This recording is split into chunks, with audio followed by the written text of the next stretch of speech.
یقین جانیے یہ صبح کے وقت مساجد میں اعلان کیے جاتے ہیں کہ قرآن مجید کی تعلیم شروع ہو گئی ہے، بچوں کو قرآن پڑھنے کے لیے مسجد میں بھیج دیں۔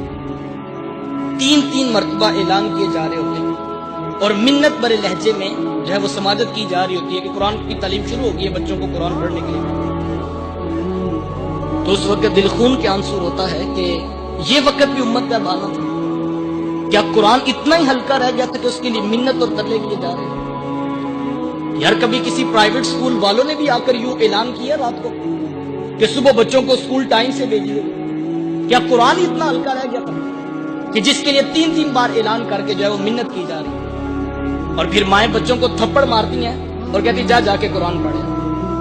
بچے کی آنکھوں میں آنسو ہوتے ہیں، میلے کچیلے کپڑے اس نے پہنے ہوتے ہیں، اور بعض اوقات رات کپڑوں میں پیشاب کیا ہوتا ہے اور وہ انہی ناپاک کپڑوں میں مسجد کی طرف آ رہا ہوتا ہے، اور ہاتھ میں اس کتاب کا پارا ہوتا ہے جس کے بارے حکم ہے لا یمسہ الا المطہرون، اس کو بے وضوئی کی حالت میں چھو بھی نہیں سکتے۔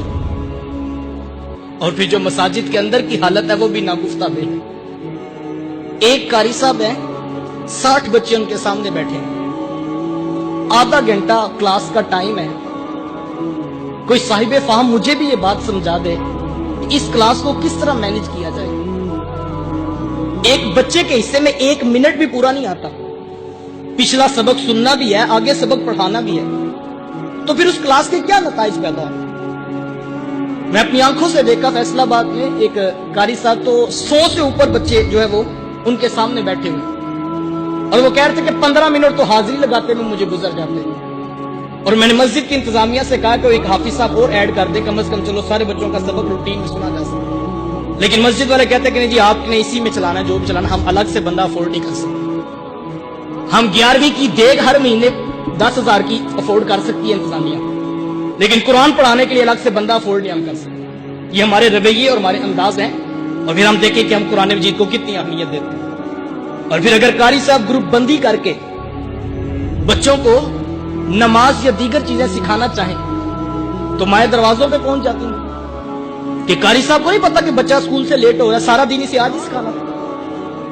اچھا یہ تو تصویر کا ایک رخ ہے، اب تصویر کا دوسرا رخ بھی ملاحظہ کیجیے۔ وہی بچہ جب گھر واپس پلٹتا ہے، ماں جلدی سے اسے پکڑ کر نہلاتی ہے، رات سے یونیفارم پریس کیا تھا کہ کہیں وابڈا والے لائٹ نہ بند کر دیں اور بچہ صبح اسکول جانے میں لیٹ نہ ہو، اسے پریس یونیفارم پہناتی ہے، اس کی آنکھوں میں سرما، اس کے بالوں میں تیل لگاتی ہے، ٹائی اس کو اسکول کے یونیفارم کی دی جاتی ہے، بیج اس کو اسکول کے یونیفارم کا لگایا جاتا ہے، پالشڈ شوز اسے دیے جاتے ہیں، جرابیں اسی رنگ کی دی جاتی ہیں جو اسکول والوں نے بتائی ہیں، اور اس کھیل میں امیر غریب دونوں جو ہے وہ پوری تیزی سے آگے بڑھے۔ میں نے غریب ماؤں کو بھی دیکھا جن کے بچے کے پاس صرف ایک شرٹ ہے، تو ماں آتے ہی بچے کو پکڑ کر وہ پکڑتی ہے، شرٹ اتارتی ہے اور سرف میں ڈبو دیتی ہے کہ صبح میرا بچہ صاف یونیفارم پہن کے جائے اسکول۔ اور پھر شام کو مائیں کتابیں، پینسلیں، ربڑ شارپنر تک خود مائیں دیکھتی ہیں کہ کوئی چیز گھر نہ رہ جائے اور بچہ صبح اسکول میں پریشان نہ ہو۔ میں نے ان پڑھ ماؤں کو دیکھا ہے جن کو نہیں پتا کہ کاپی اور کتاب اور سبجیکٹس کتنے ہیں، لیکن وہ بھی انگلیوں پہ انہوں نے کتابوں کی تعداد اور کاپیوں کی تعداد گنی ہے، وہ رات کو پوری کر کے سوتی ہے۔ ربڑ شارپنر خود اس کے بیگ میں رکھتی ہے، صبح اٹھ کے لنچ باکس اس کے بیگ میں رکھا جاتا ہے، واٹر کین اس کی بغل پہ لٹکائی جاتی ہے، باپ اٹھ کے اس کا ماتھا محبت سے چومتا ہے، 10 روپے خرچی اس کی جیب میں ڈالتا ہے، اس کو اٹھا کر بائک پر بٹھا کر محبت بھرے لہجے میں باتیں کرتا ہوا اسکول چھوڑ کر بھی آتا ہے، اسکول سے لے کر بھی آتا ہے۔ میں یہ نہیں کہتا بچوں کو اسکول نہ بھیجو، لیکن ایک سوال میں آپ کے ضمیر پہ چھوڑنا چاہوں گا کہ کبھی تنہائی میں بیٹھ کر یہ سوچنا کہ آپ کی اس پوری ایکٹیویٹی سے بچے نے کیا اخذ کیا؟ بچے کو یہ بات سمجھ آئی کہ وہ جو صبح تھپڑ مار کر مسجد میں بھیجا جاتا ہے وہ تو ایک اٹھنے کا بہانہ ہے، وہاں تو 3 دن بھی چھٹی ہو جائے نہ قاری صاحب کی طرف سے پیغام آتا ہے، نہ ماں باپ پریشان ہوتے ہیں کہ تو 3 دن مسجد کیوں نہیں گیا۔ اور یہ اصل کام ہے جس کے اوپر پورے خاندان کی توجہ لگی۔ باپ خرچی بھی دیتا ہے، ماتھا بھی چومتا ہے، ماں پیار کرتی ہے، اسکول جاتے وقت جو ہے وہ خوبصورت لباس دیتی ہے، صاف ستھرے جو ہے وہ کپڑے دیتی ہے، عید والے دن بھی چچا تایا بھی ملاقات کرے تو پہلا سوال پوچھتے ہیں تیری کلاس میں پوزیشن کون سی آئی ہے؟ تو اس کو سمجھ آئی کہ اصل کام یہ ہے جس پر پورے خاندان کی توجہ لگی.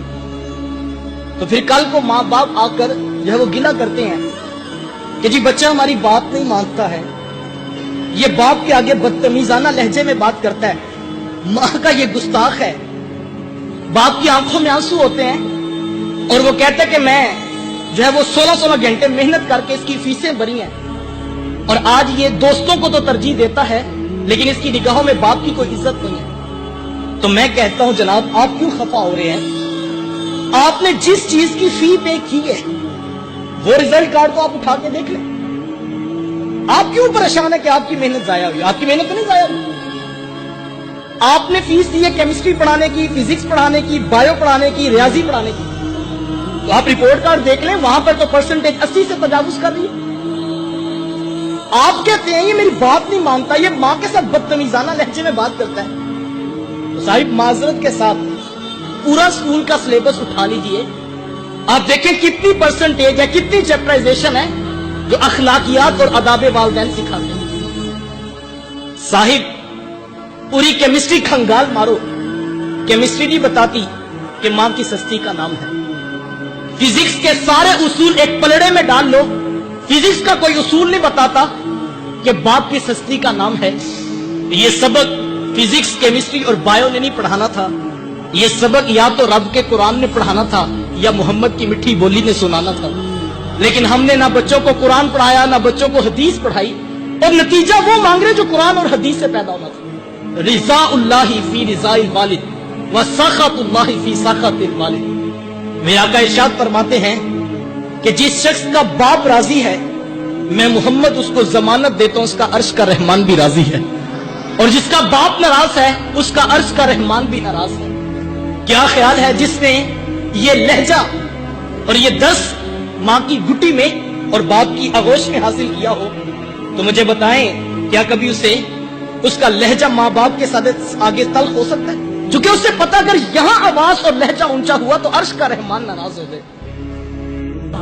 اس ویڈیو کو شیئر ضرور کریں, ہو سکتا ہے آپ کے ایک شیئر سے یہ بات کسی کے دل میں اتر جائے.